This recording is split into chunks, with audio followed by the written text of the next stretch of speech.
First ever factory outlet Mukunda jewelleries Kukatpally, Khammam, Kothapet, Somajiguda, Hanumakonda and Suchitra.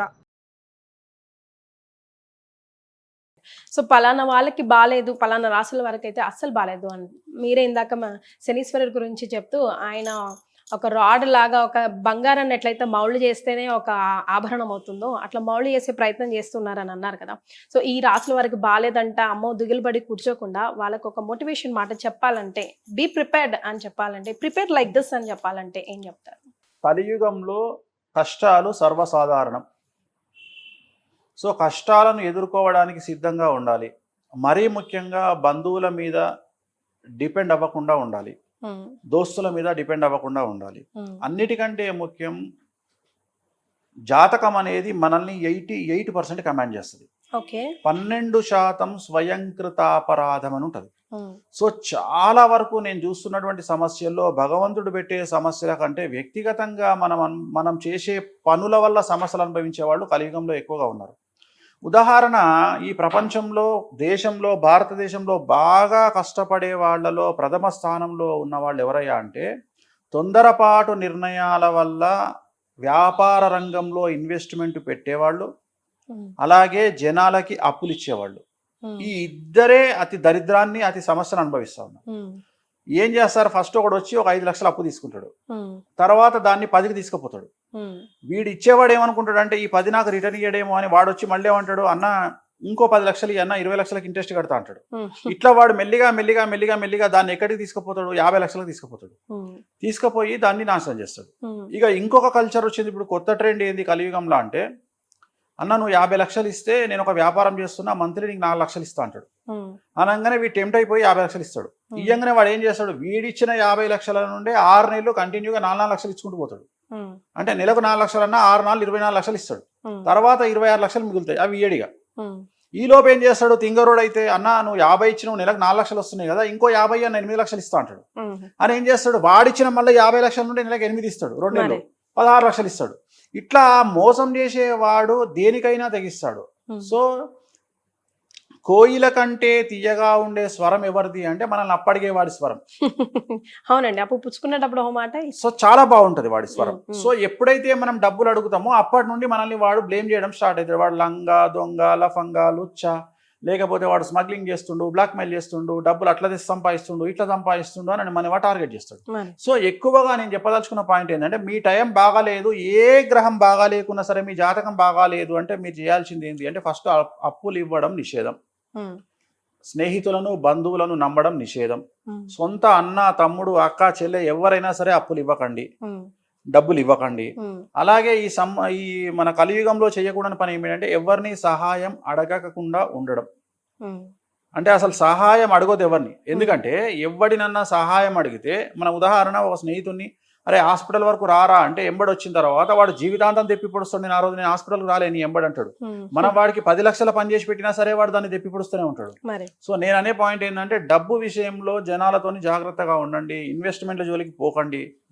మీ జాతకంలో రాసులు బాగాలేవంటే ఎంత రిజర్వ్డ్గా ఉంటే మీకు అంత.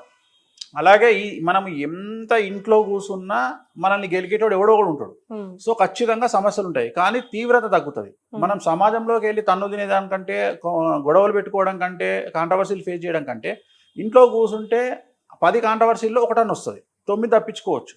సో సాధ్యమైనంత వరకు సైలెంట్గా ఉండడము, నోటిని అదుపులో పెట్టుకోవడము అనేటువంటిది. ఒకవేళ మీకు ఆ భయం ఉంటే, భయం లేకుండా అగ్రెసివ్గా పోతే మీకు తిరుగులేదు. కలియుగంలో భయపడకుండా ఉంటే దాన్ని మించినటువంటి బ్రహ్మాస్త్రం లేనేలేదు. దేన్నైనా ఎదుర్కోగల శక్తి మీకు ఉంటే, దేన్నైనా ఎదుర్కోగలిగిన శక్తితో ముందుకు పోతే అసలు సమస్యలే రావు. సమస్యలు వచ్చినా అవి ఛాయ్ తాగినంత ఈజీగా ఉంటాయి. కాబట్టి ఇలాంటి సందర్భాల్లో వెళ్ళండి. అండ్ అలాగే ఎవరికైతే జాతకాలు బాగాలేవో అందరూ కూడా వీలైనప్పుడల్లా తిరుమల వెంకటేశ్వర స్వామి వారిని దర్శించుకునే ప్రయత్నం చేయండి. డబ్బు విషయంలో సమస్యలు అనుభవించేవారు, అలాగే శత్రువుల వల్ల న్యాయపరమైన ఇబ్బందులు, భూమికి సంబంధించిన సమస్యలు ఎదుర్కొనేవారు బగాళముఖి కామాఖ్య టెంపుల్లో బగాళముఖి దేవాలయాన్ని దర్శించి అక్కడ ప్రత్యేకమైన పూజ నిర్వహించుకోండి, సమస్యల నుండి గట్టెక్కుతారు. రైట్. లాస్ట్లీ మిమ్మల్ని చూసినప్పుడల్లా ఏంటయ్యా ఆయన ఫేవరెట్ ఆభరణం అంటే కాన్ఫిడెంట్ అనిపిస్తుంది. ఏది మాట్లాడినా గన్ షాట్గా కొట్టేసి పడేస్తాడు, ఎదుటి వాడి కర్మకి, వాడి విజ్ఞతకి వదిలేస్తారు. ఏంటండి ఆ కాన్ఫిడెన్స్? అంటే ఏం లేదమ్మా, ఇప్పుడు నేను దీనికి ఏదో ఎగ్జాంపుల్ చెప్తా. మనము మన బంధువులను హాస్పిటల్కు తీసుకెళ్ళినాం, ఒక పెద్ద హాస్పిటల్కు తీసుకెళ్ళినాం. హాస్పిటల్కు తీసుకెళ్ళినప్పుడు మనం లోపలికి వెళ్తున్నాం, ఎమర్జెన్సీలోకి మనం మన పేషెంట్ని తీసుకుని వెళ్తున్నాం. వెళ్తున్నప్పుడు ఎదురుగా పూర్తిగా నెత్తి మీద ముఖం మీద బట్ట కప్పి డెడ్ బాడీ బయటకు వస్తుంది.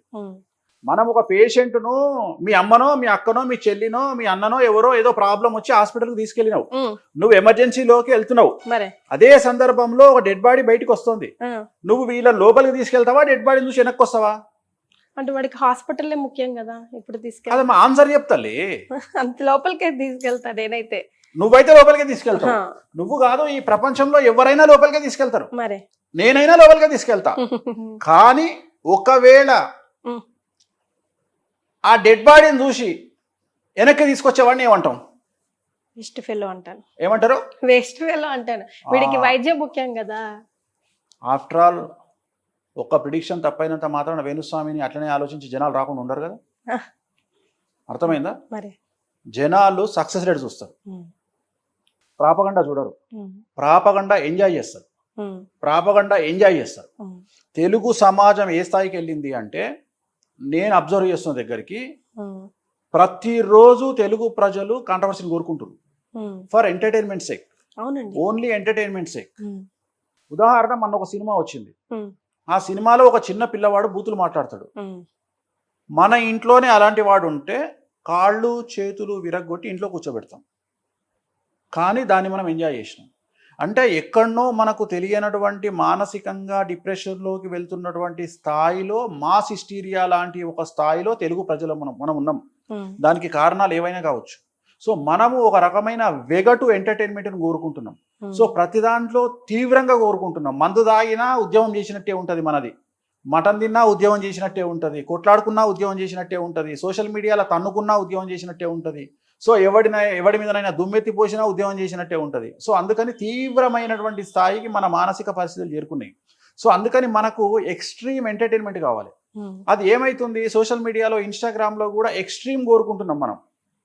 సో ఆ ఎక్స్ట్రీమ్ అనేది ఎంతవరకు అంటే 3 రోజులే. అంటే ఏదైనా టాపిక్ వస్తే సోమవారం స్టార్ట్ అయితే బుధవారం కల్లా అయిపోవాలి, గురువారం కొత్తది కావాలి. సో మనోళ్ళే ఏం లేదా ఈ మధ్యన కాంట్రవర్సీ అంటే ఎంత ఎడిక్ట్ అయిపోయారు జనాలు అనేది అర్థమవుతుంది. సో ఇంత పీక్స్కి వెళ్ళిపోయినటువంటి స్థాయిలో నన్ను విమర్శించే సమాజము, లేదా నేను అందరికీ నచ్చాలని రూలేం లేదు.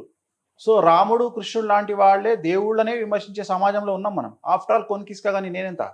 సో నేను అనే పాయింట్ ఏంటంటే, నన్ను నమ్మే వాళ్ళు ఎప్పటికీ నమ్ముతారు, నమ్మని వాళ్ళు ఎప్పటికీ నమ్మరు. రెండోది, ప్రపంచంలో ఇంత కాన్ఫిడెన్స్గా మాట్లాడే ఏకైక జ్యోతిష్కుడు వేణుస్వామి ఏం చెప్తున్నాడు అంటే, ఫస్ట్ ముందుగా చాలామంది క్రియేటివిటీతో నన్ను విమర్శించడానికి చాలా తీవ్రమైన ప్రయత్నాలు చేస్తూ ఉంటారు సోషల్ మీడియాలో. ఫస్ట్ ఆ వీడియోలు చూడండి, ఫస్ట్ నన్ను తిట్టిన వీడియోలు చూడండి, నన్ను ఎక్కిన వీడియోలు చూడండి, నన్ను దొబ్బిన వీడియోలు చూడండి. అవి చూసిన తర్వాత మీకు నమ్మకం ఉంటే నా దగ్గరికి రండి, లేకపోతే నా దగ్గరికి రాకండి, వేరే జ్యోతిష్కుల దగ్గరికి వెళ్ళండి. ఇది నా confidence level. Right. So no చెప్పడం ఈజీయా, ఎస్ చెప్పడం ఈజీ అండి మీ దృష్టిలో? Accept no or accept yes? Easy కాదు, కష్టం అనేది. నో చెప్పడం కష్టం, నో చెప్పడమే కష్టం, చాలా కష్టం, చాలా కష్టం. దానివల్లే సర్వం సంకరాకిపోతుంది. ఏముంది, నాకు కుదరదయ్యా, నో అది చెప్పలేకనే సర్వం సంకరాకిపోతుంది. నేను అసలు ఎక్స్పెక్ట్ చేయలే మీ నుంచి. లేదమ్మా, అంటే సమాజం గురించి మాట్లాడుతున్నా, నా గురించి మాట్లాడలా. నేను నా గురించి సమాజం గురించి మాట్లాడుతున్నా. ఇప్పుడు ఎవరన్నా నీ దగ్గరకు వచ్చి, తల్లి ఒక 50,000 ఈ తల్లి ఇయ్యపో అంటావా? ఫస్ట్ వాడు వచ్చి నెయ్యి పూస్తాడు, వెన్న పూస్తాడు, తేనె పూస్తాడు, మెల్లగా మాట్లాడతాడు, 50 నుండి 30కి వస్తావు. అప్పుడు నువ్వు ఎస్ చెప్పినట్ట, నో చెప్పినట్ట? అది నేను చెప్పే పాయింట్. సో నో చెప్పగలిగితే ఈ ప్రపంచంలో సమస్యలే ఉండవు. So prefer for that. నేను ఈ మధ్యన నేర్చుకుంటున్నా, ఈ మధ్యన నేను కూడా డెవలప్ అవుతున్నా. అంటే నాలో ఉన్న వీక్ పాయింట్ నో చెప్పలేకపోవడం. వేణుస్వామిలో ఉన్న ఏకైక చెడు లక్షణం అది ఒకటే. సో ఈ మధ్యన నో చెప్పడానికి నేను చాలా తీవ్రంగా ప్రయత్నం చేస్తున్నా. సమాజం నన్ను మారుస్తుంది, నేను మారట్లేదు. సమాజం నన్ను మార్చి, ఒక సామెత ఉంది మనకు, ఒక సేయింగ్. బాంబేలో ట్రైన్ ఎక్కాలంటే మనం ఎక్కాల్సిన పని లేదు, మనం దిగాల్సిన పని లేదు. జనాలు ఎక్కిస్తారు, జనాలు తీస్తారు. నీకు ఐడియా ఉందో లేదు? తోపుడు. మనం జనాలు రైల్వే స్టేషన్ నిలబడితే వెనకాల నుండి 1000 మంది వచ్చి తోగి లోలు నొక్కుతారు. అట్లనే దిగేటప్పుడు కూడా వాళ్ళు నొక్కేస్తారు. అట్లనే జనాలు నన్ను రాడు తెలుస్తారు. సో దాంట్లో నన్ను విమర్శించి నన్ను ఎక్స్ట్రీమ్ రాడ్ తేలుస్తున్నారు.